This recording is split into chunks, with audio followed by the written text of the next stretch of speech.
Now we are going to study long transmission line.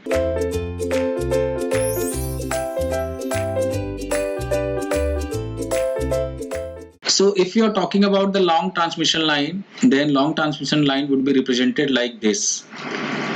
This will be R, this will be L, and this time we will not neglect any value. This is C and this will be G.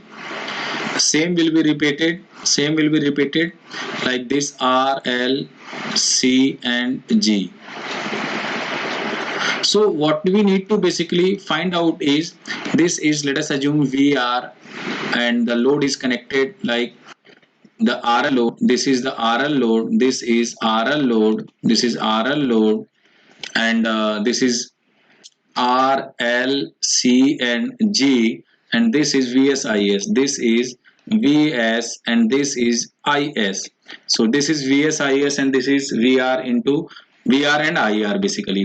So what we need, when we will find out the formula of this, so I'm not deriving this because the gate point of view this is not important. So VSIS can be written as, see guys carefully, this will be equal to cos of H of gamma L, and here it will be ZC sine of H of gamma L, and here 1 upon ZC sine of H of gamma L, and here it will be cos of H of gamma L, and this will be VR and IR, this will be VR and IR.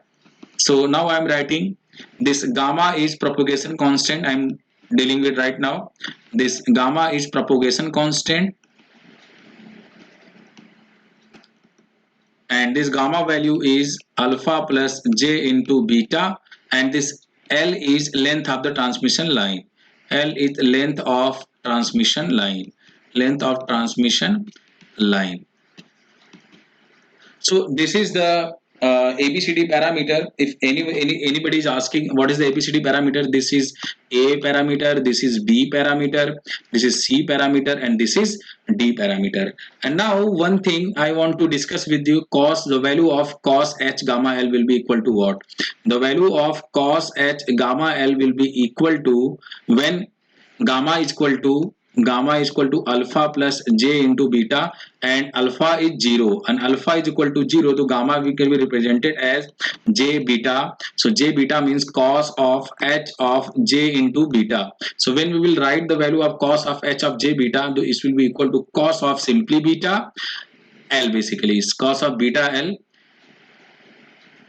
and this will be cos beta L, and this will be cos beta L, and ZC sine, and sine of H of gamma L will be equal to basically sine of H of j into beta L will be represented of j into sine of beta L.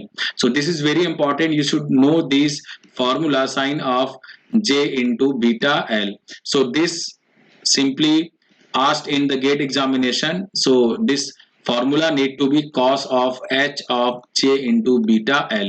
So these two formula need to be remembered before going to the examination.